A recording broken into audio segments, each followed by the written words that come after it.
దేవుని పరిశుద్ధమైన నామానికి మహిమ కలుగును గాక. కూడి వచ్చిన దేవుళ్ళందరికీ శుభములు ఆశీర్వాదాలు దేవుడు దయచేయను గాక. ఆమేన్. చూడండి, ఏదైనా ఒక రైతు తన పొలాన్ని వేసేటప్పుడు ఏం చేస్తాడంటే ఆశతో వేస్తాడు. ఆయనకి ఏముంటుందంటే ఆశ ఉంటా అంటది. ఎందుకు అని అంటే ఆశతోటే విత్తనాలు వేస్తాడు.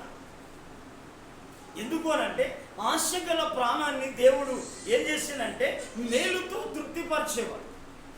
ఆశ ఎందుకనంటే ఆశ గల ప్రాణాన్ని మేలుతో తృప్తిపరిచేవాడు అనుకోవాలి. మరణావస్థలో ఉన్నవాడు ఏమనుకోవాలంటే నేను ఎలాగైనా నేను బ్రతికి ఒక మంచి స్థితిలోనికి వస్తాను అనుకోవాలి. బలహీనరాలు అనుకోవాలి, నేను బలం కలిగి ఉంటా, నేను ఇప్పుడు బలహీనంగా ఉన్నా, దేవుడు తన బలముతో శక్తితో ఆరోగ్యముతో నింపుతాడని అనుకోవాలి. ఎందుకనంటే ఆశ అనేది చాలా ప్రాముఖ్యమైనది. ఆశ లేకపోతే నిరాశలే ఎదురవుతాండి. ఆశ లేకపోతే ఎందుకనంటే ఆశతోటి ఆసక్తితోటి మనం ఏం కావాలంటే దేవుని సన్నిధికి రావాలి. ఎందుకనంటే ఆశ ఏం చేస్తానంటే మనిషిని బ్రతికిస్తా ఉంటుంది, మనిషిని ముందుకు నడిపిస్తా ఉంటుంది. ఆ ఆశను ఏం చేస్తుందంటే నిరాశపరిచేవాడు కాదు దేవుడు. అనుకోవాలి, ఒకరు అనుకోవాలి ఏంటంటే నాకు సంతానం లేదు, నాకు రేపటి దినమున నాకు ఒక మంచి సంతానాన్ని ఇస్తాడు దేవుడు, లేదా నాకు మంచి ఉద్యోగాన్ని ఇస్తాడు, లేదా నాకు మంచి వ్యాపారాన్ని ఇస్తా అంటాడు, నాకు ఇప్పుడు పూరి గుడిసెలో ఉన్న ఒక మంచి భవనాన్ని ఇస్తాడు, లేదా నాకు ఒక మంచి ఉద్యోగాన్ని ఇస్తాడు, నాకు ఇప్పుడు పరిస్థితులు మంచిగా లేవు, నా పరిస్థితులన్నిటిని కూడా మంచిగా మార్చగలిగిన వాడు అని నువ్వు అనుకుంటే ఆశగల ప్రాణాన్ని దేవుడు మేలుతో తృప్తిపరిచేవాడు. చెప్పండి. ఎందుకనంటే ఆశ అనేది చాలా ప్రాముఖ్యమైనది. ఎందుకనంటే వస్తా అంటారు, పోతా అంటారు, ఎలాంటి ఆశ లేదు. ఆశతో ప్రార్థన చేయాలి, ఆశతోటి వాక్యాన్ని చదవాలి, ఆశతోటి విజ్ఞాపన చేయాలి, ఆశతోటి సువార్త ప్రకటించాలి. ఆశతోటే మనం ఏదైనా చేస్తే దానికి కార్యరూపాన్ని తార్చేవాడు దేవుడు. ఎందుకనంటే ఆశ లేకపోతే నిరాశలే ఉంటాను. ఆకలి అవుతున్నది, ఎలాగనైనా ఈరోజు ఒక మంచి నేను భోజనము చేస్తా అని నువ్వు ఆశతోటి ఎక్కడికి రావాలంటే ఎవరిపైన ఆశ ఉండాలంటే దేవుని పైన ఆశ ఉండాలి. దేవుని పైన ఆశ ఉండాలి. మనుషుల పైన ఆశ పెట్టుకుంటారు చాలా మంది, వారిపైన ఆశ పెట్టుకుంటాడు, వీరిపైన ఆశ పెట్టుకొని వారు ఏమైపోతానంటే నిరాశకు గురి అయిపోతా ఉన్నారు, నిస్పృహాలకు గురి అయిపోతున్నారు, నిర్జీవానికి గురి అయిపోయి. ఎందుకనంటే వారి పరిస్థితులు కూడా ఎక్కడ వేసిన గొంగలి అక్కడనే వేసినట్టుగా పరిస్థితులు ఉన్నాయి. అయితే మనం చూడాలి, మనం దుప్పి కనుక మనం చూస్తే దుప్పి నీటి వాగుల కొరకు ఆశపడినట్లుగా దేవా నా ప్రాణము నీ కొరకు ఆశపడుచున్నది, నీ కొరకు నా దేవుని కొరకు నా ప్రాణము తృష్ణపడుచున్నది అని భక్తుడు బైబిల్లో మాట్లాడతాం. దుప్పి విషయాన్ని చూస్తే ఆ దుప్పి ఏం చేస్తా అంటే ఎండాకాలంలో పరిగెడుతూ ఉంటుంది. ఎందుకు అనంటే దాహము తీర్చుకోవడానికి. దాహం తీర్చుకుందామని కొంత దూరం పోయేసరికి ఏమైపోతుందంటే అక్కడ ఎండమాములు కనబడుతుంది. అదే నీరు కావచ్చు అనుకుంటాను. ఆ ఎండమాములు ఎలా ఉంటాయంటే నీరులాగా కనబడతా అంటే ఎండకు. అయితే అక్కడ దాకా పోయేసరికి అవి నీళ్ళు కావు. కానీ ఆ దుప్పి ఏం చేస్తుందంటే అంత సమయంలో అనేప్పటికి కూడా ఏం చేస్తుందంటే అది ఒక గంటకు 120 కిలోమీటర్ల పరిగెత్తుతూ ఉంటాడు. పరిగెత్తినప్పటికి కూడా అక్కడ నీళ్ళు లేకపోతే అది మరొక చాటుకు పరిగెత్తా ఉంటుంది. ఎందుకనంటే తన దాహము తీరేంత వరకు కూడా దుప్పి ఆగదు, తన ఆశలను వెనుక తీసుకోదు.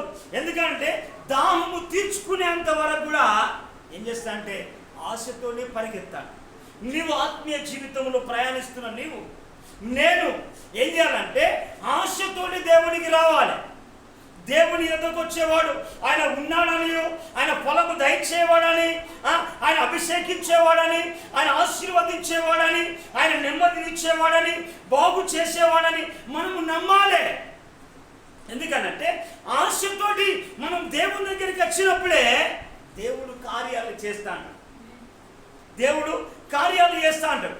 ఎందుకనంటే మనం చూడవచ్చు ప్రియదేవుని ద్వారా జక్కయ్య అనుకున్నాడు ఏమైందంటే ఆయన యేసు ప్రభు ఎవరు అన్నట్టు యేసు ప్రభు అట, ఆయన అద్భుతాలు చేస్తాడట, ఆశ్చర్యాలు చేస్తాడట, మహత్కార్యాలు చేస్తాడట అని జక్కయ్య అనుకొని ఏం చేస్తాడంటే ఆశతోటి మేడి చెట్టు ఎక్కాడు. హల్లెలూయా. మేడి చెట్టు ఎక్కేసరికి అక్కడ ఉన్న జనాన్ని కాకుండా యేసు ప్రభు చక్కగా జక్కయ్యనే చూసి, జక్కయ్య దిగిరమ్ము, నేను నీ ఇంట నేను ఉండవలసింది అంటే జక్కయ్య సంతోషంగా చేర్చుకున్నాడు. చెప్పాలి కొట్టి ప్రభు. జక్కయ్యను పిలిచేసరికి ఏ జక్కయ్య అనుకున్నాడు ఒకటే, ఏంటంటే జస్ట్ చూడాలనుకున్నాడు. కానీ జక్కయ్య పేరు పిలిచి దేవుడు ఆ మేడి చెట్టుపై ఉన్న జక్కయ్యను పిలిచేసరికి నేడు నీ ఇంట ఉన్నదనేసరికి అని నేను రావాలి అని చెప్పేసరికి జక్కయ్యకు అంతుబట్టని సంతోషము తనకు జరిగింది. ఆ సంతోషముతోటి జక్కయ్య ఏం చేసిందంటే యేసు ప్రభువును చేర్చుకున్నాడు. హల్లెలూయా. అయితే గుడ్డివాడు వచ్చేసాడు. దావీదు కుమారుడా కనికరించు అని అంటే ఏంది అరుస్తున్నావు ఏంటంటే, అయ్యా నాకు చూపులు దయచేస్తావు, అయ్యా నన్ను బాగు చేస్తావు అని అంటే యేసు బ్రాహ్మణుడు నీ నమ్మిక చొప్పున నీకు కలుగునుగాక. హల్లెలూయా. వెంటనే గుడ్డివాడు చూపు పొందిండు, నీ పరిస్థితిని మారునుగాక. చెప్పలు పడి 10 మంది కుష్ఠరోగులు వచ్చాడు. 10 మంది కుష్ఠరోగులు వాళ్ళు బయలుదేరి వస్తూ ఉంటే ఆ 10 మంది కుష్ఠరోగులు కూడా ఏమైపోయిందంటే వచ్చేసి ఏంటంటే వారు ఊరు వెలుపల ఉండవలసిన వాళ్ళు యేసు ప్రభు దగ్గరికి వస్తే ఏందయ్యా అని అంటే, అయ్యా మమ్మల్ని బాగు చేస్తావని నీ దగ్గరికి వచ్చిన ఆశతో వచ్చినయ్యా అని వాళ్ళు వస్తే నీవు నీ దేహాన్ని నీ యాజకునికి కనపరచుకోకు అని తొవ్వల పోతా అంటేనే వారు శుద్ధులై. చెప్పలు కూడా. అయితే నీ ఆశ ఏంటంటే నీ పరిస్థితులను గురించి కావచ్చు, నీ స్థితిగతులను గురించి కావచ్చు, నీ ఆత్మీయ అనుభవం గురించి కావచ్చు, ఏం కావాలంటే నీకు ఆశ ఉండాలి. ఆశ ఎవరిపైన ఉండాలి అని అంటే ఆశ దేవుని పైన ఉండాలి. నువ్వు ఇలా వచ్చావు, బలహీనంగా ఉన్నావు, నన్ను బలపరుస్తాడు, నన్ను స్వస్థపరుస్తాడు, నన్ను ధైర్యపరుస్తాడు అనే ఒక ఆశతోటి మనం దేవుని దగ్గరికి రావాలి. అయితే మనం చూడవచ్చు ఇక్కడ బెతెస్దా కోనేరు దగ్గర అందరూ ఆశతో వచ్చేసి బాగైపోతా ఉన్నారు. యోహాను సువార్త 5వ అధ్యాయం. అందరూ బాగైపోతా అంటే అందరూ అక్కడ దేవదూత వచ్చేసి ఆ నీళ్లు కదిలిస్తా ఉన్నారు. చూడండి 5వ అధ్యాయము 3వ వచనం 4వ వచనమా.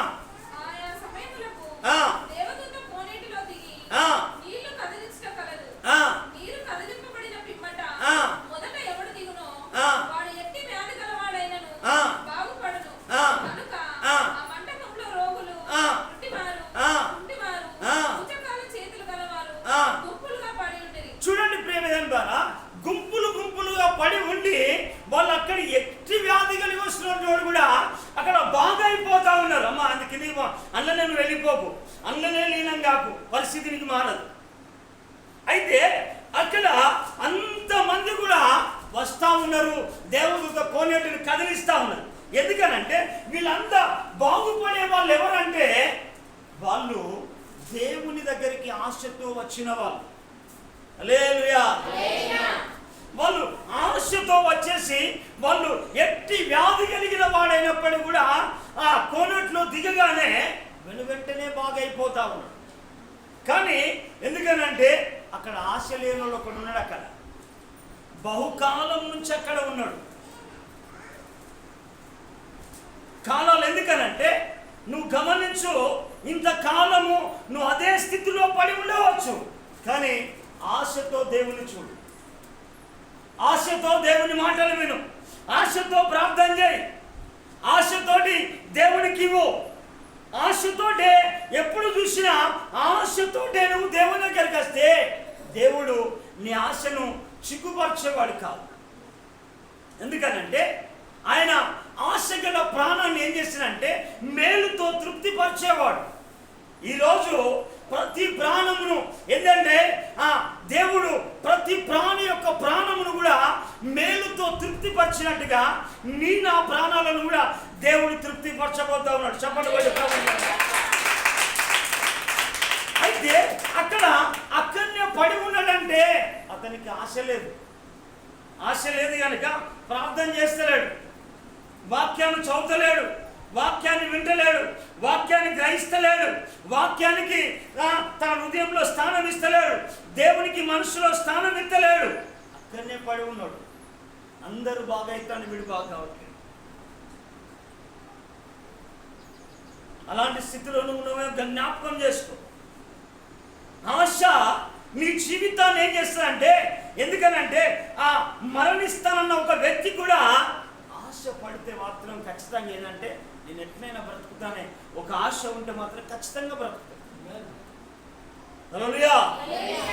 అయితే చూడండి, ఇక్కడ మనం 42వ కీర్తనలో మనం ఒక మాట చదవచ్చు. 42వ కీర్తన మొదటి 2 వచనాలు చదువుదామా?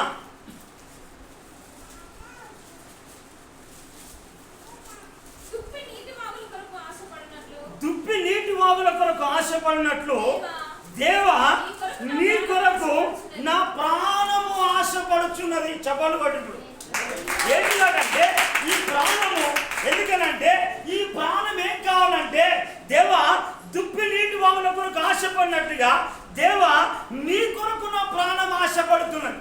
ఈ ప్రాణానికి ఏమైనా దేవుడు ఎందుకనంటే ఈ ఊపిరిని జీవమును దయచేసింది ఎవరంటే దేవుడే.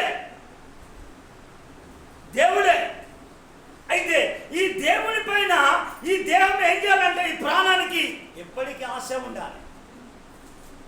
ఆశ ఉంటేనే ఈ ప్రాణము ఆరోగ్యంగా ఉంటుంది, ఆనందంగా ఉంటుంది, సంతోషంగా ఉంటుంది, అలదాహకరంగా ఉంటుంది, ఎప్పుడు కూడా చెక్కు చెదరని స్థితిలో ఉంటాడు.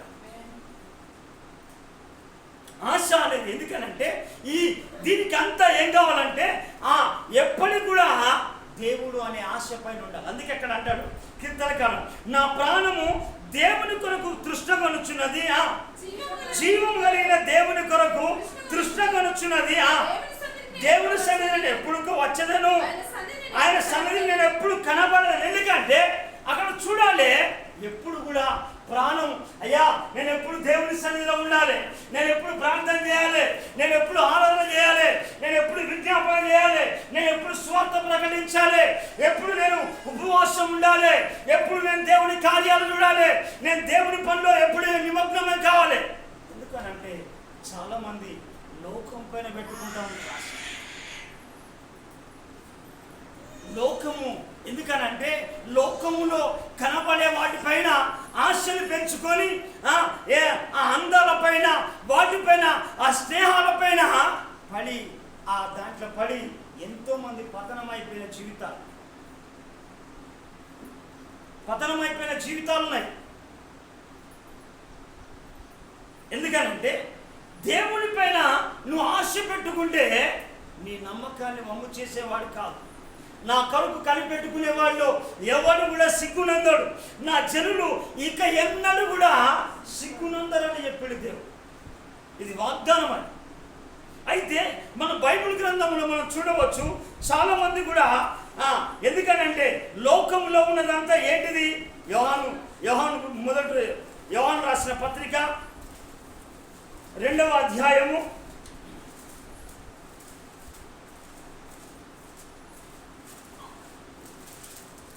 15-16 వచనాలా? ఈ లోకమునైనను లోకములో ఉన్న వాటినైనను ప్రేమింపకుడి. ఎవడైనను లోకమును ప్రేమించిన యెడల తండ్రి ప్రేమ వాని లోపల ఉండదు. అందుకే ఈ దినమున ప్రతి దాన్ని కూడా ఏం చేస్తున్నంటే లోకము నడిచినట్టుగానే నడుస్తూ ఉన్నారు, లోకం మాట్లాడినట్టుగానే మాట్లాడుతూ ఉన్నారు, లోకస్తులు చేసినట్టుగానే చేస్తూ ఉన్నారు. వారికి దేవుని ప్రేమ లేదు. వారికి దేవుని ప్రేమ శాశ్వతమైన ప్రేమ. ఆయన నువ్వు విడిచిన విడువనిది ప్రేమ, నువ్వు మరిచిన మరవంది దేవుని ప్రేమ. అయితే మనం చూస్తే ప్రియ దేవుని ద్వారా అక్కడ ఏంటంటే వీటన్నిటిని కూడా ప్రేమించి డబ్బును ప్రేమిస్తూ ఉన్నాడు, లోక స్నేహాలు చేస్తూ ఉన్నాడు, లోక కార్యాలు చేస్తూ ఉన్నాడు. అంతా ఆఖరికి ఏమైపోతుందంటే విచ్ఛిన్నమైపోతాం ప్రియ దేవుని. అందుకే ఇక్కడ అంటాడు 16వ వచనంలో, లోకములో ఉన్నదంతయు అనగా శరీరాశ, నేత్రాశ, జీవపు డంబాలు. దీనిపైన మానవుని యొక్క జీవితము ఏమైపోతుందంటే అందులోనే మునిగి తేలుతా ఉన్నాడు కదా తప్ప ఈ ప్రాణం కలగజేసింది, జీవమును కలగజేసిండు. ఈ మట్టి శరీరానికి ఒక ఆకారాన్ని ఇచ్చి జీవవాయువును ఊది తర్వాత తన ప్రాణము అంతా తనను మట్టి మనిషిని జీవం కలిగిన మనిషిగా తయారు చేసిండు. తర్వాత మానవుడు పతనమైపోయిన తర్వాత ఆ పతనమైన మానవుని మరలా ఆ మరణానికి అప్పగించకుండా, పాతాళంలో త్రోసివేయకుండా కలవరి శిలువలో బలియాగం అయిపోయాడు. సర్వ మానవాళి కొరకు ఆయన ప్రాణం త్యాగము చేసిన ఆ ప్రేమను లక్ష్యము చేయకుండా లోకంలో మునిగి నిత్య నరకాగ్నికి సిద్ధమవుతా ఉన్నాడు మానవుడు. నిత్య నరకాగ్నికి సిద్ధమవుతా ఉన్నాడు. అయితే ఇలా ఏమైపోయినాడు, లోకంలో ఉన్నదంతా ఏంటిది? నేత్రాశ. చూసిన సాంసన్ బాగైపోయాడా? ధనాశలో పడ్డ గేహాజీ కుష్ఠరోగాన్ని తెచ్చుకోలేదా? ఇలా చూస్తే ప్రియ దేవుని ద్వారా ఎంతో మంది భక్తుల చరిత్రను మనం చూడవచ్చు. అందుకే ఇక్కడ బైబిల్ గ్రంథంలో కనుక మనం చూస్తే ఇక్కడ ఒక వ్యక్తి బైబిల్లో కనబడతాడు ప్రియ దేవుని ద్వారా. ఎవరంటే ఇక్కడ చూడండి ప్రియ దేవుని ద్వారా, చూడండి 2వ తిమోతి రాసిన పత్రిక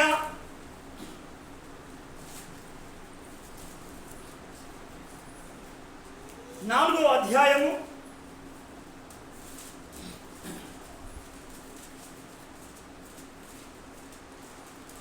9వ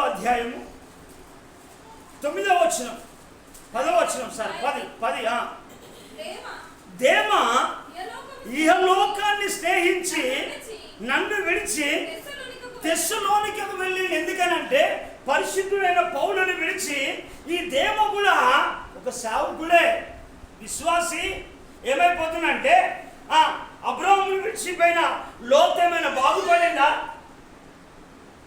అబ్రాహామును విడిచిపోయి మంచిగా సమృద్ధిగా ఆశీర్వదించిన తర్వాత, ఆరోగ్యం ఇచ్చిన తర్వాత లోతు ఏమైనా బాగుపడ్డా? లోతు ఏమైనా బాగుపడ్డా? అబ్రాహాముతో ఉండవలసిన లోతు ఏమైనా బాగుపడ్డా? చూడండి ఇక్కడ ఈ దేవ కూడా సేవను విడిచిపెట్టి, పౌలును విడిచిపెట్టి పోయి ఏం చేసిందంటే, ఇక్కడ ఏం చేసిందంటే లోకములో కలిసిపోయాడు. చాలామంది మందిరానికి వచ్చినట్టే కానీ, దేవుల్లో ఉన్నట్టే కానీ వాళ్ళు లోకములో ఉన్నారు. వాళ్ళ లోకాశలు చావలే, శరీరాశలు చావలే, నేత్రాశలు చావలే, జీవపు డంబాలు చావలే, డంబాలు కొట్టేడు చావలే, అవి చావలే. అయితే పేరుకు ఆచార సంబంధంగా ఆదివారం కదా మనం వెళ్ళాలి, ఆదివారం కదా మనం ఆచారంగా వెళ్ళాలి. ఎందుకనంటే దేవుని దగ్గరికి వచ్చేసి నేను దేవుని ఆశీర్వాదంతో, దేవుని అభిషేకముతోటో, దేవుని మహిమతోటో, దేవుని కృపతోటో, దేవుని అభిషేకముతోటో, దేవుని మహిమతోటో, ఆయన ప్రభావముతోటో జ్ఞానం, ఎందుకనంటే జ్ఞాన వివేకంలో ఆత్మతో నింపబడడానికో మానవుడు రావట్లేదు, కాలక్షేపానికి వస్తా ఉన్నాడు. లోకల్లో ఏంటంటే సీరియల్ విన్నట్టుగానే వింటా ఉన్నాడు, వింటాడు విడిచిపెడతా ఉన్నాడు. విడిచిపెట్టడానికి ఇదేమైనా ఇది కల్పన కథలు కాదు, ఇవి జీవితాలు మార్చుకునేది, సరి చేసుకునేది, చక్కపరుచుకునేది. విన్నవంటే నీ విశ్వాసాన్ని పెంచుకొని దేవుని వాక్యం ద్వారా నీ జీవితాన్ని కట్టుకొని నీ కుటుంబాన్ని కట్టుకొని నీ జీవితాన్ని సరి చేసుకొని అనేకులకు మాదిరికరంగానే ఉండాలి. అనేకులకు మాదిరికరంగా నువ్వు ఉండడానికి దేవుడు తన వాక్కును నీకు ఇచ్చాడు. ప్రజల హల్లెలూయా. అయితే ఇక్కడ అనేకులు కూడా లోకంలో కలిసిపోయి ఒకవేళ నువ్వు పోయిపోయినావు ఎందుకో గమనించుకో సహోదరి సహోదరుడా. ఇక లోకాశలను విడవకుండా, శరీరాశలు విడవకుండా, నేత్రాశలు విడవకుండా, జీవడంబాలు విడవకుండా ఇక నువ్వు అలాగనే ఉంటే నీ జీవితాన్ని ఏం చేస్తారంటే వాళ్ళు మనసులో దేవునికి చోటు ఇవ్వనే వాళ్ళు. అయితే వారిని దేవుడు ఏం చేసిందంటే ఇక్కడ కనుక చూస్తే ఇక్కడ ఈ రోమా సంఘంలో అలాంటి వాళ్ళే ఉన్నారు. ఈ రోమా సంఘంలో అలాంటి వాళ్ళే ఉంటే వాళ్ళు ఏం చేసిందంటే ఇక్కడ కనుక చూస్తే మనం చూడవచ్చు. రోమిలకు రాసిన పత్రిక 1వ అధ్యాయం 28వ వచనం తర్వాత 32వ వచనంలో చూస్తే మరియు వారు తమ మనసులో దేవునికి చోటు ఇయ్యనోళ్ళు వాళ్ళు. అందుకే ఏం చేసినట్టంటే వారినట దేవుడు భ్రష్ట మనసుకు అప్పగించాడు. ఇంకొక మాట చెప్పాలంటే 32వ వచనంలో ఇట్టి కార్యములను అభ్యసించువారు మరణానికి తగిన వారు, దేవుని న్యాయ విధిని వాళ్ళు బాగుగా ఎరిగి ఉండి వాటిని చేయుచున్నారు. అందుకే ఎందుకనంటే మరణానికి అప్పగిస్తాడు.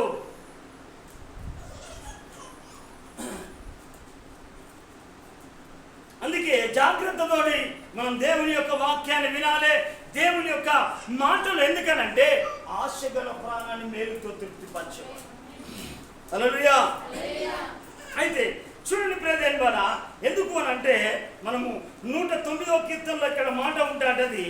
ఆ 109వ కీర్తన 107వ కీర్తన 9వ వచనం 107:9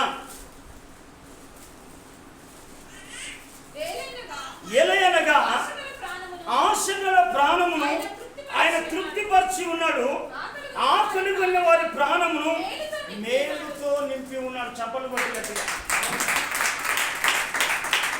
నీ ప్రాణమును మేలుతో నింపేవాడు నా దేవుడు. ఏనాడు కూడా ఎందుకనంటే తృప్తిగా ఇస్తా అంటాడు, ఆశీర్వాదమైన తృప్తిగా ఇస్తా అంటాడు, అభిషేకమైన తృప్తిగా ఇస్తా అంటాడు, ఆరోగ్యమైన తృప్తిగా ఇస్తా అంటాడు, ఆనందమైన తృప్తిగా ఇస్తా అంటాడు. ఏదైనా ఇస్తే నీకు కొలతతోటి ఇవ్వడు, కొలత లేకుండానే ఇస్తాడు, కొలత లేకుండానే ఇస్తాడు. కానీ నీకు ఆశ కావాలి. ఎందుకనంటే నీకు బంపర్ ఆఫర్లు బయట దొరుకుతా అంటాడు. అమ్మా ఇది కొన్నావా, ఇది కొంటే ఇంకోటి ప్లస్ ఇస్తా అంటాడు, ఆఫర్ ఇస్తా అంటాడు. ఎందుకనంటే నీ ఆ ఆఫర్లో మునిగిపోయి ఎన్నో కుటుంబాలు పతనం అయిపోయాయి లోతులాగా. అయితే చూడండి ప్రేమ ద్వారా ఏంటంటే ఆయన మేలుతో ఏం చేసిందంటే తృప్తిపరిచి ఉన్నాడు. ఆశగల ప్రాణం మేలుతో తృప్తిపరిచి. అయితే ప్రియ దేవుని ద్వారా మనం చూడవచ్చు, బైబిల్లో మన పితరుడైన అబ్రహాము ఉన్నాడు. ఆయన ఆ అబ్రహాము ఏం చేసిందంటే ఒక దినమున ఏం చేస్తూ ఉన్నాడంటే దేవుడు తనకు చాలా చక్కగా ఏం చేసిండు. మొదటిగా మనము ఆశతో జీవించాలి, రెండవది పరిశుద్ధంగా జీవించాలి. నెంబర్ 1 పాయింట్ ఏంటిది చెప్పాలి? ఆశతో ఉండాలి, ఆశతోటి దేవుని దగ్గర రావాలి. రెండవది ఏంటంటే పరిశుద్ధంగా జీవించాలి. పరిశుద్ధత, దేవుడు పరిశుద్ధుడు కనుక మన మాటలు కానీ మన చూపులు కానీ ఏది కానీ నీ ఇల్లు కానీ లేదా నీ దేహము కానీ పరిశుద్ధంగా ఉండాలి. దేవుడు ఎవరంటే పరిశుద్ధుడని నిత్యము పరమదూతలతో పొగడబడుతున్నవాడు. చూడండి బైబిల్లో ఎందుకనంటే బైబిల్ గ్రంథంలో హబాక్కు రాసిన గ్రంథము 3వ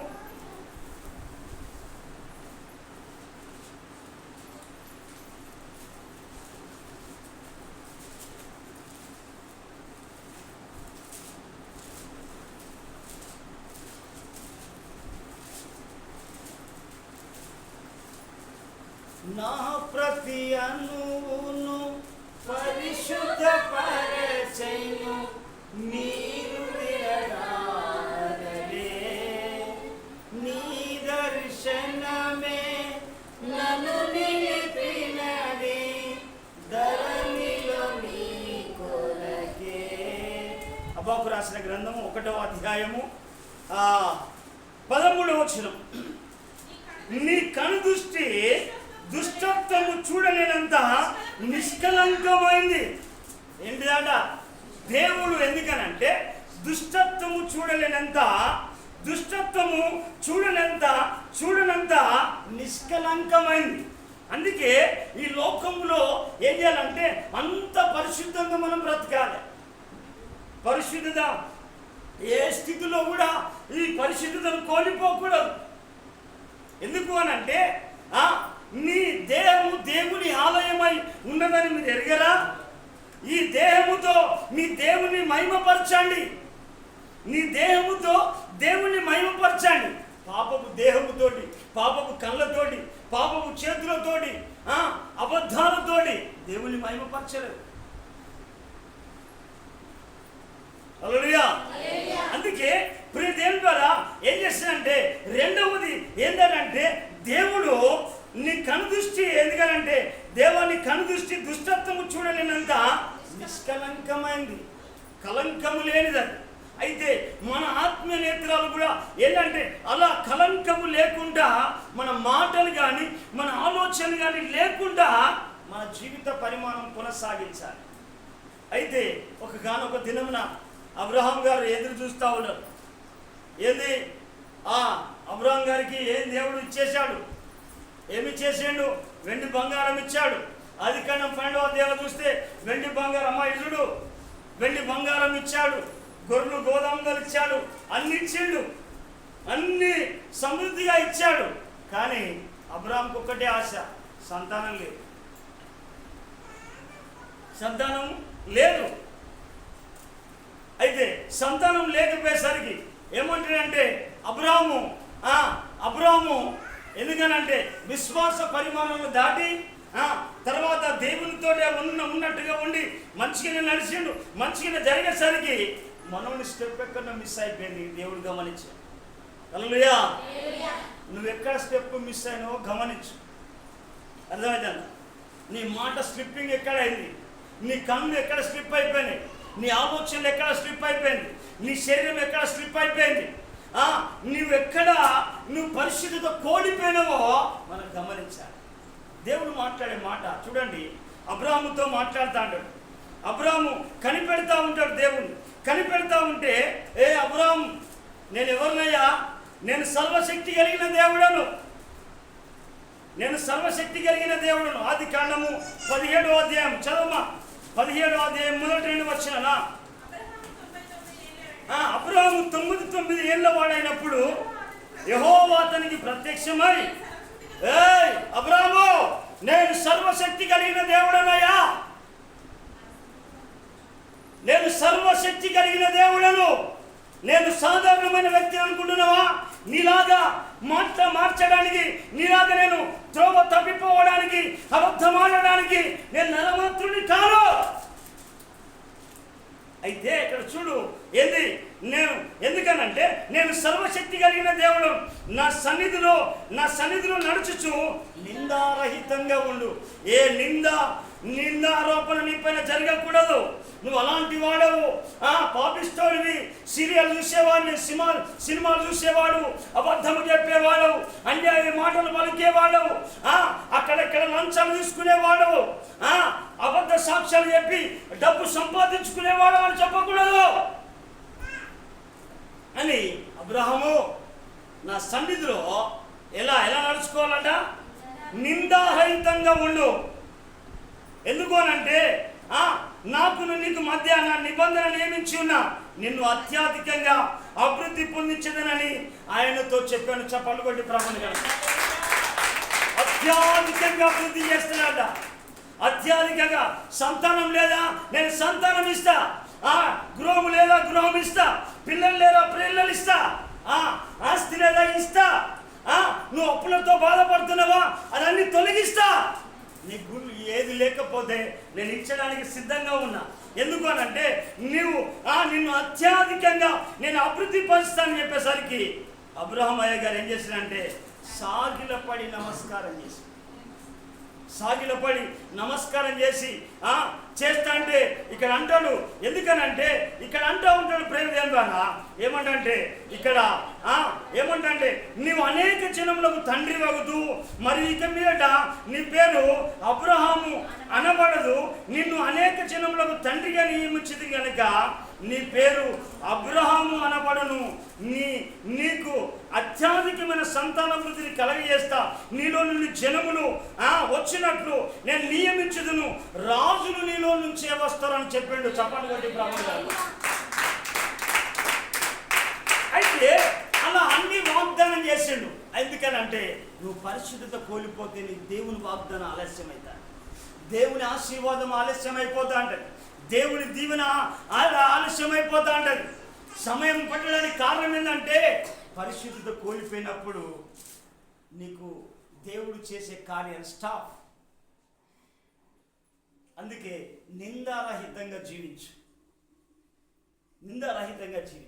అని అంటే అబ్రహాము ఒకగానొక దినంలో ఏం చేసిందంటే వెంటనే దేవుని కొరకు కనిపెడుతున్నాడు.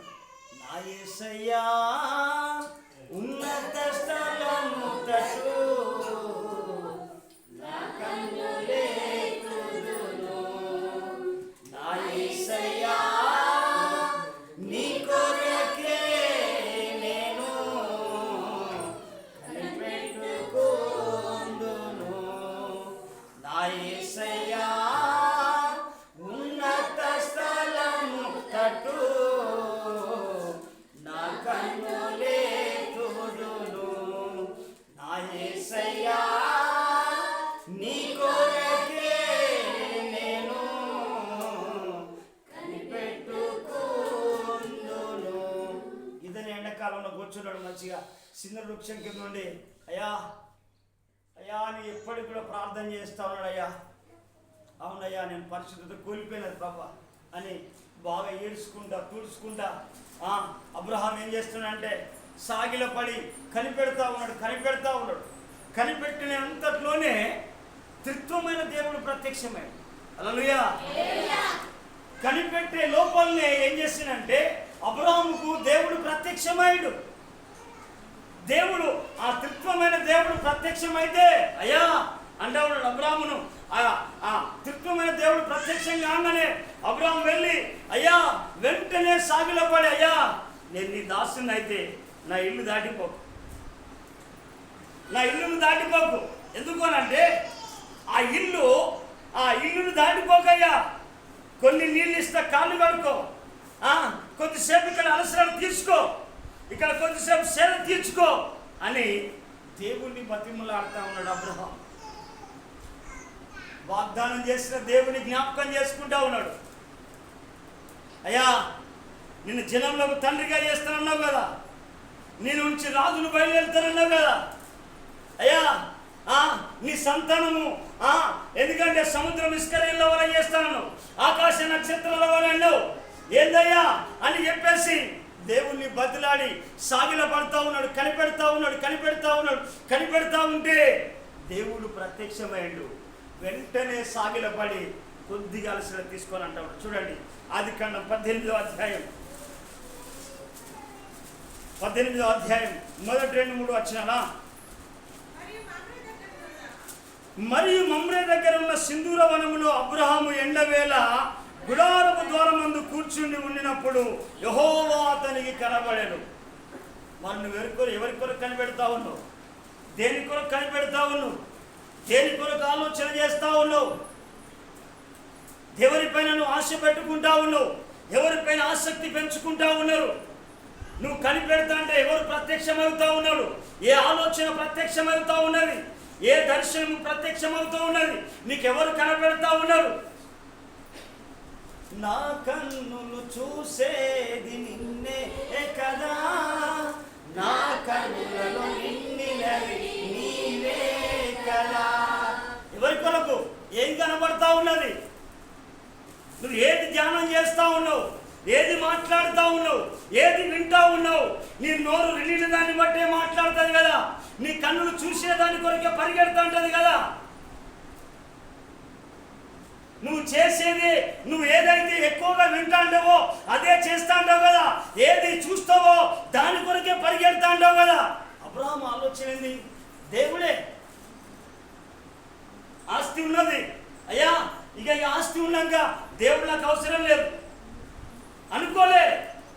వెండి బంగారం ఉన్నది, లోతు అబ్రహాము కలిసి నివసించలేంత ఆస్తి ఉన్నది, గొర్రెలు గొడ్లు గోధుమ ఉన్నది. ఎందుకు ఇచ్చిన ఆయనకు? విశ్వాసముతో బ్రతుకుతా ఉన్నాడు. దేవుడే సర్వస్వం. విశ్వాసముతో ముందుకు సాగుతూ ఉన్నాడు. విశ్వాసముతో తన యాత్ర కొనసాగించబడతా ఉన్నది. కానీ ఈ దినాడు విశ్వాస యాత్ర ఏంది? కనబడితే ఏది కనబడితే అటే ప్రయాణం అవుతా ఉన్నది. ఏ ఆలోచన అటే వెళుతూ ఉన్నాడు. కానీ అబ్రహాముకు ప్రత్యక్షంగా కాగానే దేవుడు కనబడగానే కళ్ళెత్తి చూసినప్పుడు ముగ్గురు మనుషులు తన ఎదుట నిలబడినప్పుడు అతడు వారిని చూసి గుడారం వాకిట్లో నుంచి వారిని ఎదుర్కొనుటకు పరిగెత్తి నేల మట్టుకు వంగిండు. హల్లెలూయా. నేల మట్టుకు వంగిండు. వెనుకను ముందును కప్పి చుట్టూ నన్ను ఆవరించావు. వెనుకను ముందును చుట్టూ నన్ను ఆవరించావు. చేతులచే అనుదినము పట్టి నీవే నడిపించావు. చేతులచే అనుదినము పట్టి నీవే నడిపించావు. ధన్యవాదం యేసు రాజా, ధన్యవాదం యేసు రాజా. వెంటనే అయ్యా నీకు ధన్యవాదాలయ్యా, నీకు సాగిలో పడుతున్నానని పరిగెత్తుకొని వెళ్ళి వెంటనే సాగిలో పడ్డాడు. మరి నువ్వు ఎక్కడ సాగిలో పడుతున్నావు? నీకెవరు కనబడతా ఉన్నావు? రాత్రి కూడా ఏది ప్రత్యక్షమవుతున్నావు? నువ్వు ఏది ఎక్కువ వింటున్నావు? ఏది ఎక్కువ చదువుతున్నావు? ఏ మార్గంలో నువ్వు ఎక్కువ నడుస్తూ ఉన్నావు? ఎక్కువ దేవుని సన్నిధిలో ఎంతసేపు ఉంటా ఉన్నావు? వాక్య ధ్యానంలో ఎంతసేపు ఉంటా ఉన్నావు? ప్రార్థనలో ఎంతసేపు ఉంటా ఉన్నావు? నీ ఆత్మీయ బిడ్డలతో ఎంతసేపు సహవాసం చేస్తున్నావు? దైవజనులతో ఎంత సహవాసం చేస్తున్నావు? వాక్యముతో ఎంతసేపు సహవాసం చేస్తా ఉన్నావు? గమనించు. అయితే అబ్రహాము ప్రత్యక్షం కాగానే అక్కడ అంటాడు, అయితే ప్రభువా నీ కటాక్షము నా మీద ఉన్న ఎడల ఇప్పుడు నీ దాసుని దాటవద్దు. కొంచెం నీళ్ళు ఇస్తానయ్యా, అయ్యా తెప్పిస్తా, దయచేసి కాళ్ళు కడుక్కో, ఈ చెట్టు కింద అలసట తీర్చుకో, కొంచెం ఆహారం తెప్పిస్తా, నీ ప్రాణములను బలపరచుకోండి, తర్వాత మీరు వెళ్ళొచ్చానంటే. అబ్రహాము ఇంట్లో దేవుడు ఉండేంత తీర్చుకునేదానికి, దేవుడు అబ్రహాము ఇంట్లో ఉండడానికి ఆ ఇల్లు అంత పరిశుద్ధంగా ఉన్నది, అంత యోగ్యంగా ఉన్నది. నీళ్ళు అంత యోగ్యమైందేనా? నీ హృదయం అంత యోగ్యమైందేనా? దేవుడు నివసించే అంతగా నీ హృదయంలో ఉన్నదా? నీ ఇంట్లో ఉన్నదా? నీ ఇంట్లో స్థానం ఉన్నదా దేవుడు ఉండే అంతగా? దేవుడు నివాసం చేసే అంతగా దైవ సన్నిధి, దేవుని మహిమ, దేవుని ప్రసన్నత, దేవుని ప్రభావము, దేవుని యొక్క మహిమ నీ గృహము ఆవరించబడి ఉన్నదా? నీ మాటలు ఆలోచన ఉన్నాయా? నీ తలంపులు అలా ఉన్నాయా? గమనించు. లేకుంటే సరి చేసుకోవడానికి ఇష్టపడు. లోతు లేక తప్పిపోతావు. లోతు అనుకున్నాడు ఆస్తి ఉన్నది మనకేంది, ఊర్లో పోతే ఊరు పెద్దనైతా, దాన్ని బట్టి పోతే అక్కడ పెద్ద మనిషిని అయితా, ఇక్కడ పెద్ద వస్తుంది. గౌళ్ళ దగ్గర ఉన్నాడు. రాను వాళ్ళ భార్య వెనక పడిపోయింది. ఆఖరికి పిల్లలు పాపములు పడిపోయి.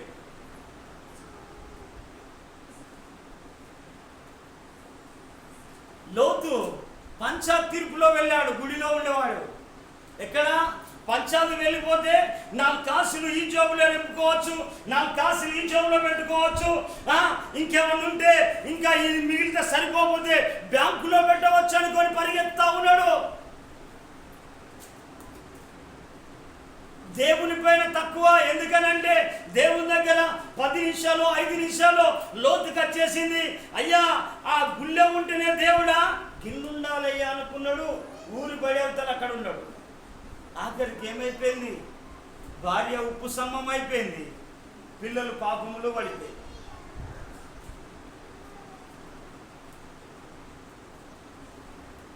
మనం చాలా గమనించాలి. నువ్వు ఎక్కడ వెనకబడిపోతున్నావు, ఎక్కడ దూరం అయిపోతున్నావు. ఎందుకనంటే నీ మనస్సును దేవునిలో ఎప్పుడైనా కానీ దేవునికి నీ మనస్సులో నీ హృదయంలో చోటు ఉండాలి. అందుకే రాసింది, నా గుడారము క్షేమమని నాకు తెలిపితివి, ఇంటి వస్తువులు లెక్క చూడగా, ఆ ఇంటి వస్తువులు లెక్క చూడగా నాకు నష్టముండదు, నాకు నష్టముండదు. నీ ఇంట్లో లెక్క చేస్తే ఏమేమి ఉన్నాయని లెక్క చేస్తే నీ లోపల హృదయంలో బూతులు ఉన్నాయా, అబద్ధాలు ఉన్నాయా, అన్యాయం ఉన్నదా, అక్రమం ఉన్నదా, పరిశుద్ధత లేకుండా జీవిస్తున్నావా అని లెక్కెత్తే కౌంట్ చేస్తారు. నీళ్ళు సినిమా హాల్తో నింపుతుందా, బ్రాండ్ షాపుతో నింపుతూ ఉన్నదా, గొడవలతో నింపుతా ఉన్నదా? అప్పుడు అక్కడ యేసుప్రభు ఉన్నాడే. ఎక్కడ అల్లరితో కూడిన ఆటపాటలు ఆ అల్లరితో కూడిన పాటలు ఉంటాయో అక్కడ నీచ కార్యాలు ఉంటాయని అక్కడ దేవుని యొక్క వాక్యం సెలవిస్తావు. అక్కడ అల్లరి ఉన్న కాడ దేవుడు ఉన్నాడు. అక్కడ సినిమాలు సీరియల్ ఉన్న కాడ దేవుడు ఉన్నాడు. అపవాది అడ్డా అవుతుంది, అపవాదికి అడ్డా అవుతుంది, తాగుబోతులకు అడ్డా అవుతా ఉంటుంది, ప్యాకెట్ రాయిలకు అడ్డా అవుతుంది, వ్యభిచారులకు అడ్డా అవుతుంది, అది దొంగలకు అడ్డా అవుతుంది. అది కానీ దేవుడు ఉన్నాడు అక్కడ. అందుకే ఒక ప్రవక్త మాట్లాడుతూ ఉంటాడు. చూడండి యెషయా గ్రంథంలో, చూడండి యెషయా గ్రంథము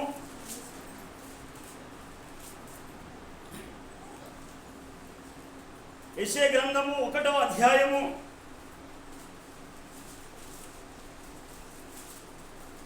21వ వచనం. అయ్యో నమ్మకమైన నగరము వేశ్య అయిపోయింది. అబ్బో నేను నమ్మి రక్షణ ఇస్తే, నీకు నమ్మి రక్షణ ఇస్తే అది న్యాయముతో ఏంటిదట, అది న్యాయముతో నిండి ఉన్నాను, నీతి దానిలో నివసించాను. ఇప్పుడైతే నరహంతకులు దానిలో కాపురం ఉంటా ఉన్నారు, దయ్యాలు కాపురం ఉంటా ఉన్నాయి, అబద్ధికులు కాపురం ఉంటా ఉన్నారు, మోసగాళ్ళు కాపురం ఉంటా ఉన్నారు, వేషధారులు కాపురం ఉంటా ఉన్నారు. కానీ అబ్రాహాము గురువారం అంటలేదు, అయ్యా ప్లీజ్ ఏమనుకో, అయ్యా దండం పెడతా, నీకు సాగిలో పడి ఏమనుకోకయ్యా, కొంచెం నీళ్ళు ఇస్తే కడుపు అంటే అక్కడ తత్వమైన దేవుడు అక్కడనే ఉన్నాడు. నీ ఇంట్లో అంత ప్రియారిటీ ఉన్నదా? నీ ఇంట్లో ఆ స్థానం ఉన్నదా? రేపు దేవుడు వస్తే నీ పరిస్థితిని మార్చడానికి, నీ స్థితిని మార్చడానికి, నీ స్థితిగతులను మార్చడానికి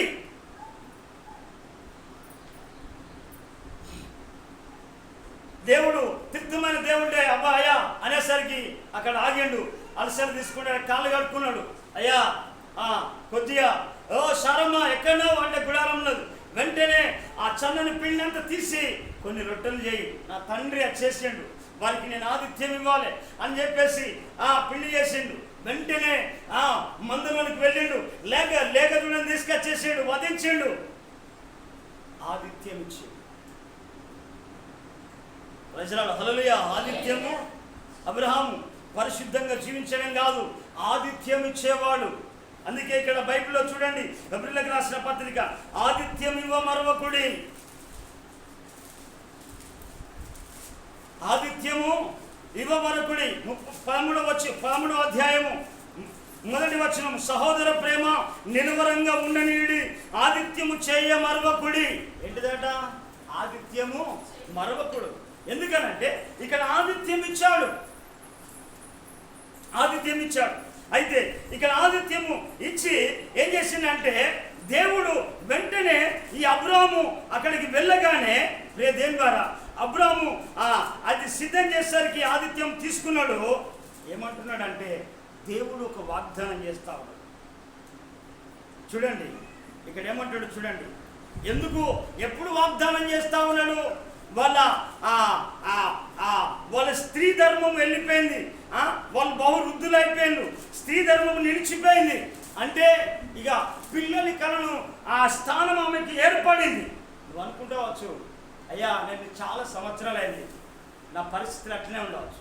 కానీ లాజరు చనిపోతే కూడా మరియ మాత్రం అనుకున్నాడు, అయ్యా 4 రోజులు చనిపోయా, కుళ్ళిపోయింది. కుళ్ళిన శవానికి జీవం ఇచ్చినవాడు. చెప్పండి. నీ సమస్యలు కుళ్ళిపోవచ్చు, నీ పరిస్థితులు కుళ్ళిపోవచ్చు, నీ బాధలు అలా ఉండవచ్చు, నీ కష్టాలు అలా ఉండవచ్చు, నీ ఇబ్బందులు అలా ఉండవచ్చు. కానీ కుళ్ళిన శవానికి జీవం పోసిన దేవుడు స్త్రీ ధర్మం కోల్పోయినప్పటికీ కూడా వారికి ఇస్సాకు అనే ఒక కుమారుడు స్త్రీ ధర్మం నిలిచిపోయినప్పటికీ కూడా వారి కుటుంబంలో నవ్వును కలగజేసాడు. ఇస్సాకు అంటే నవ్వు.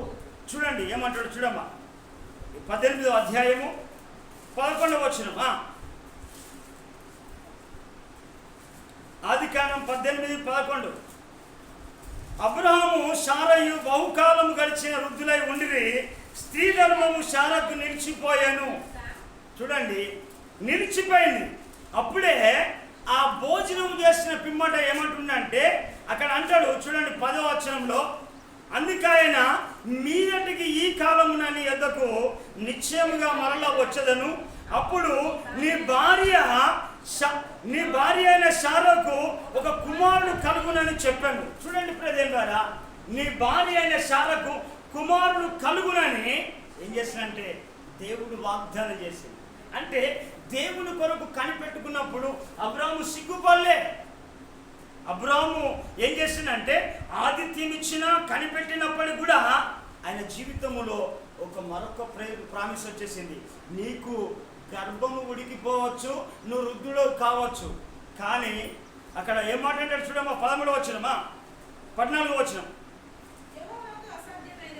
యెహోవాకు అసాధ్యమైనది ఏదైనా ఉన్నదా, మీదటి ఈ కాలమున నిర్ణయ కాలమందు నీ యొద్దకు వస్తా. ఎందుకనంటే చాలా నవ్వుతా ఉన్నది. ఎందుకనంటే ఏంది దేవుడు నవ్వొచ్చే విషయాలు చెప్తా ఉన్నాడు అనుకుంటారు. చాలా మంది జీవితాల్లో గవే అనుకుంటాను. దేవుడు ఉన్నదాన్ని లేనట్టుగా, లేనిది ఉన్నట్టుగా చేసేవాడు. ప్రజలారా హల్లెలూయా. కాబట్టి ప్రియ దేవుని ద్వారా మనం గమనించాలి. ఎందుకనంటే అబ్రాహాము జీవితంలో అబ్రాహాము ఆశతో ఉన్నాడు. రెండవది ఆదిత్యం ఇచ్చిండు. మూడవది ఆ తర్వాత మొదటిది ఆశతో ఉన్నాడు అబ్రాహాము. రెండవది పరిశుద్ధంగా జీవించాడు. మూడవది ఆతిథ్యం ఇచ్చాడు. అబ్రాహాము జీవితంలో వాగ్దానం నెరవేర్పు జరిగింది. అతనికి లోటును తీర్చేశాడు. నువ్వు పరిశుద్ధంగా ఉండి ఆతిథ్యం ఇచ్చి దేవుని మార్గంలో నిందారహితంగా నడుచుకున్నప్పుడు నీ జీవితంలో ఎనలేని కార్యాలు దేవుడు జరిగిస్తాడు. హల్లెలూయా, హల్లెలూయా. ఎనలేని కార్యాలు దేవుడు జరిగిస్తాడు. తర్వాత ఇంకొక మాట ఏం చేయాలంటే రెండవది అదైన తర్వాత రెండవ మాట 5వ మాట ఏంటిదంటే నువ్వేం కావాలంటే ప్రార్థన చేయాలి. హల్లెలూయా. ఎవరికైనా శ్రమ సంభవించినా వాడు ప్రార్థన చేయవలెను. ఎవడైనా సంతోషము కలిగినా వాడు పాటలు పాడవలెను. అయితే బైబిల్లో ఒక వ్యక్తి ఉన్నాడు. ఆయన మరణకరమైన రోగం వచ్చేసింది. ఏ రోగం వచ్చేసింది? ఏంటిది? మరణకరమైన రోగం వచ్చేసింది అని అంటే ప్రవక్తే వచ్చి చెప్పేసాడమ్మా అయిపోయింది, మీ ఇల్లు ఊడుతాడు దేవుడు, అయిపోయిందని ఒక ప్రవక్త వచ్చేసాడు. అయ్యా బాబు నువ్వు రాజు అయితేంది, మంత్రి అయితేంది, అయ్యా నీ పరిస్థితి అయిపోయింది, ఇక నువ్వు ఇల్లు చక్క పెట్టుకో, ఇక అందరూ నవ్వే కాలం వచ్చేసిందని చెప్పేసి అక్కడ ఆ ప్రవక్త ఏం చేసిందంటే నీకు మరణకరమైన రోగం ఎట్టుంది, నీ ఇల్లు చక్క పెట్టుకో అని చెప్పేసి వెళ్ళిపోతా అంటే చాలామందికి అయితే అమ్మాయి నీ అయిపోయింది, నీ పరిస్థితి అయిపోయింది అంటే దానికి డిసైడ్ అవుతాను, నా పని అయిపోయిందట, డాక్టర్ చచ్చిపోతున్నంటే దానికే డిసైడ్ అవుతాను. ఏంటి అక్కడ మన పోచంపేటలో కూడా ఒక అమ్మకు ఏం చేసినట్టంటే ఒక అయ్యగారు పోయి చెప్పినట, అమ్మ వాళ్ళ కూడలికి చెప్పినట, మీ అత్త ఇక కొన్ని రోజులు బతుకుతుంది, ఈమెకు అన్నం మంచిగా పెట్టు, ఎక్కువ కాలం బతకదన్నారు. ఆమె పోతే ఏడుతా అంటే నన్ను అలా తీసుకెళ్ళిన తర్వాత అమ్మ ఎవరిని చెప్పి నువ్వు బ్రతుకుతావని చెప్పి, బ్రతుకుతా నేను ప్రార్థన చేస్తానా, నేను ప్రార్థన చేశాను. ప్రార్థన చేసినాక ఆమె నేను ఆ పోచంపల్లి ఏరియాలో కనబడ్డప్పుడల్లా పేరు కర్ణమ్మ, ఆమె అయ్యా ప్రజలు అయ్యా ఏమైనా 2-3 నెలలు చచ్చిపోతానే కాదని చెప్పేసి. ఎందుకంటే చాలామంది ఒక సమస్య రాగానే దాన్ని పట్టుకొని దాన్ని డిసైడ్ అయిపోతాను, కుడుక్కబడతాను. కానీ ఇక్కడ ఈ యెషయా ఆ హిజ్కియా కూడా మరణకరమైన రోగం వచ్చినప్పుడు ఆయన ఏం చేశాడంటే ప్రార్థన చేయడం ప్రారంభించాడు. ప్రార్థన మొదటిది ఆశతో ఉండాలి, రెండవది పరిశుద్ధంగా ఉండాలి, మూడవది నిందారహితంగా ఉండాలి, నాలుగవది ఆతిథ్యం ఇవ్వాలి, అప్పుడే కార్యాలు జరిగిస్తాను. నెక్స్ట్ ఏంటంటే ప్రార్థన చేయాలి. ప్రార్థన మనం ఎలాంటి ప్రార్థన చేయాలి అంటే నీ పరిస్థితి అంతా కుళ్ళిపోయింది అని అన్నప్పుడు కూడా దేవుడు ఏం చేయాలంటే చచ్చిపోతా అన్నప్పుడు ఇప్పుడే నాకు ఊపిరి పోతాను అని చెప్పుకోవాలి. హల్లెలూయా. డాక్టర్ ఏమంటారంటే అయిపోయింది అనుకుంటారు, కానీ ఈ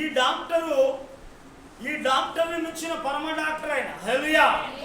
ఆయనకు అసాధ్యమైంది ఏది లేదు. అయితే ఆయన కూడా ఏంటంటే ఏం చేసిండో చూడండి. యెషయా గ్రంథము 38వ అధ్యాయం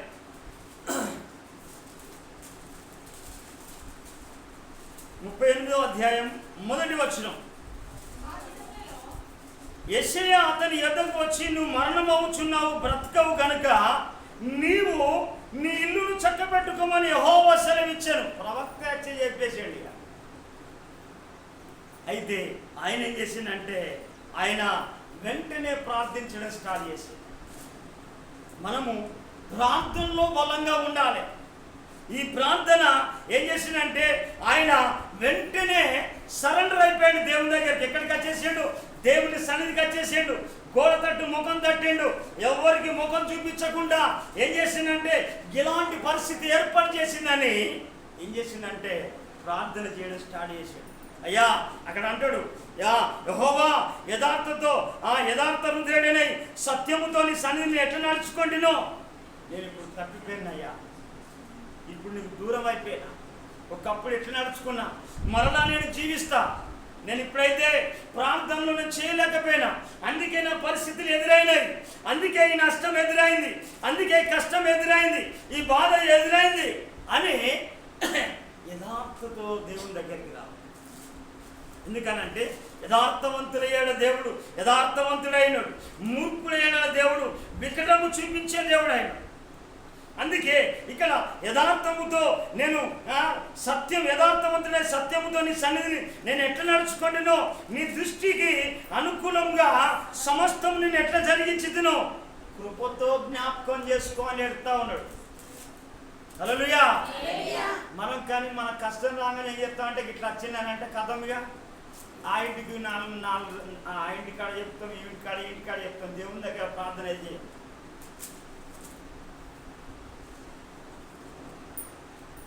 ఆ ఇంటికాడ చెప్తాను. కానీ దేవుని దగ్గర నేను దేవుడు స్వస్థపరుస్తానన్నాడు, బాగు చేస్తానన్నాడు, నాకు ఇచ్చే పరిస్థితి నుంచి విడిపించే దేవుడు అని అక్కడ ఏం చేసినంటే కృపతో జ్ఞాపకం చేసుకోమని హిజ్కియా కన్నీళ్లు విడుచుచు ప్రార్థింపగా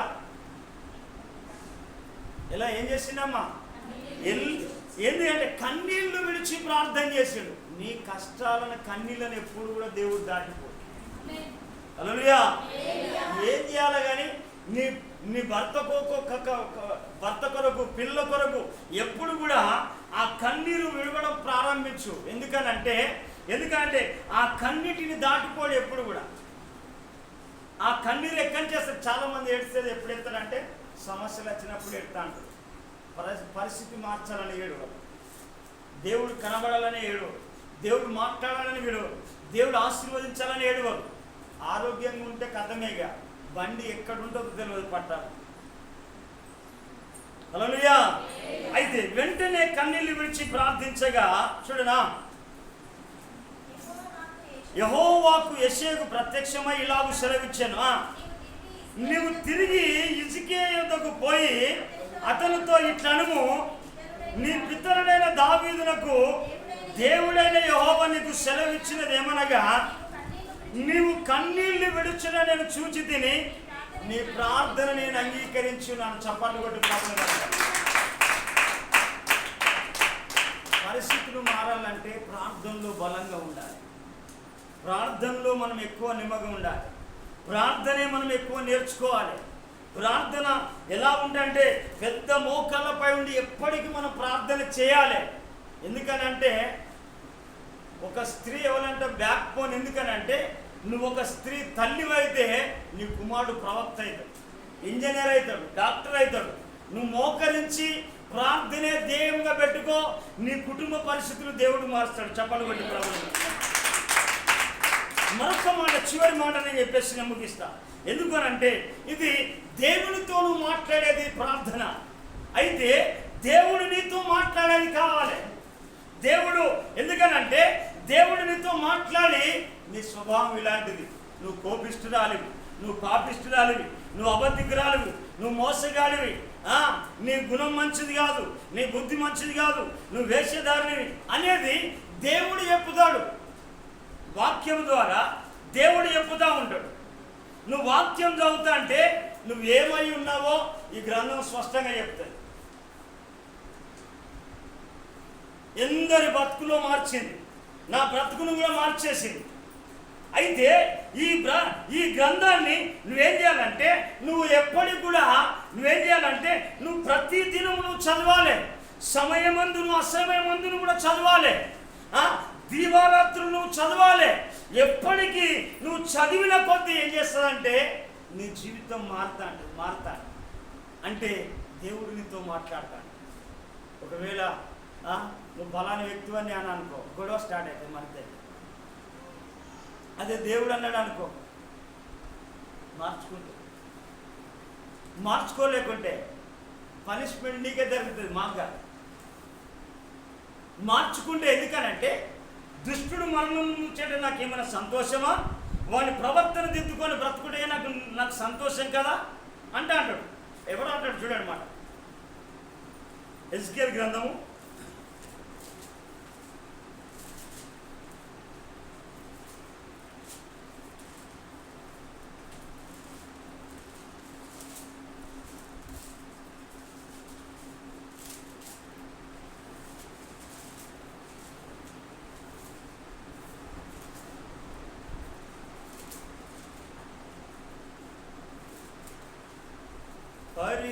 'పరిశుద్ధుడవై మహిమా ప్రభావములకు నీవే పాత్రుడవు, బలవంతుడవై దీనుల పక్షమై కృప చూపువాడవు.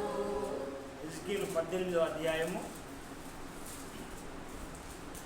18-23.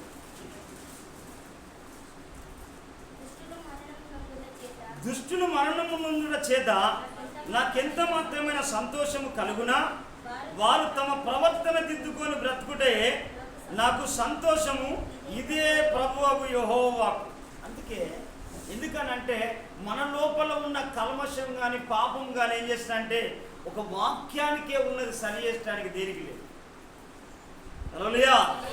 అందుకే ఈ వాక్యాన్ని నువ్వు ఎలా చదవాలి అని అంటే, ఈ వాక్యాన్ని ఇది ఆత్మీయ ఆహారం. నువ్వు ఎప్పటికీ దొరికిన సమయం అంతా వాక్యం చదువుకుంటుంటే చాలా సంతోషం. నేను నా బ్రతుకు మారడానికి ఎక్కడికంటే నేను ఎక్కడ ఉంటే ఒక చిన్న అప్పుడు మత్తయి సువార్త బుక్ ఉండేది, మార్కు సువార్త ఉండేది, గింతే ఉండేది. అది తీసుకుపోయి నేను ఇదంతా చదువుకొని నా పని ఎక్కడ నేను చేస్తానో అక్కడ వీళ్ళు దొరికినప్పుడల్లా చదువుడే, వీళ్ళు దొరికినప్పుడల్లా ప్రార్థన చేసిన, ఎంత తప్పే వేరే లేదు. అప్పుడు మారకపోతే ఏం చేస్తా అంటే మనం అంటే చిరంజీవి అప్పుడు వేరే. తర్వాత నేనంతా గ్రహించిన, ఎందుకనంటే ప్రభులోకి వచ్చినాక సినిమాలంతా నాటకము, బూటకము, అది అబద్ధం. వాడు వేషాలు వేసి లక్షలు కోట్లు సంపాదిస్తాడు. మనం సమయాన్ని వ్యర్థం చేసుకుంటున్నాం, డబ్బును వ్యర్థపరచుకుంటా ఉన్నాం, విలువైన సమయాన్ని కోల్పోతూ ఉన్నాం, మన డబ్బంతా వ్యర్థమైపోతాం. తర్వాత మనము వాళ్ళకు ఆ వేషధారులకు ఫేవరెట్లుగా మారుతాను. అందరు కటింగ్ ఇట్లా, చెప్పులు ఇట్లా, తర్వాత బట్టలు ఇట్లా, ఎట్లా రకాలు నేర్చుకుంటారు. లేడీస్ బట్టలు కూడా భయంకరంగా తయారైపోయాయి. అందుకే అయితే చూడండి ప్రియదేవుని వారు, ఇక్కడ బైబిల్లో ఒక మాట చెప్పేసి మనం ముగించుకున్నాం. యెహోషువ గ్రంథం 1వ అధ్యాయం 1వ అధ్యాయం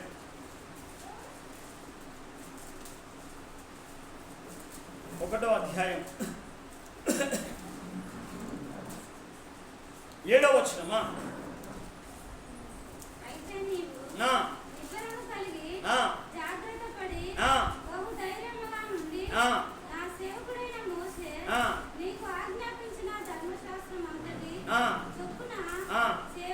చూడండి ఏమంటున్నాడు, నేను మోషకు నీకు ఆజ్ఞాపించిన ధర్మశాస్త్రం అంతను చొప్పున చేయవలను, నువ్వు నడుచు ప్రతి మార్గమున చక్కగా ప్రవర్తించినట్లు నువ్వు దాని నుండి కుడికి కానీ ఎడమకు కానీ తొలగకూడదు.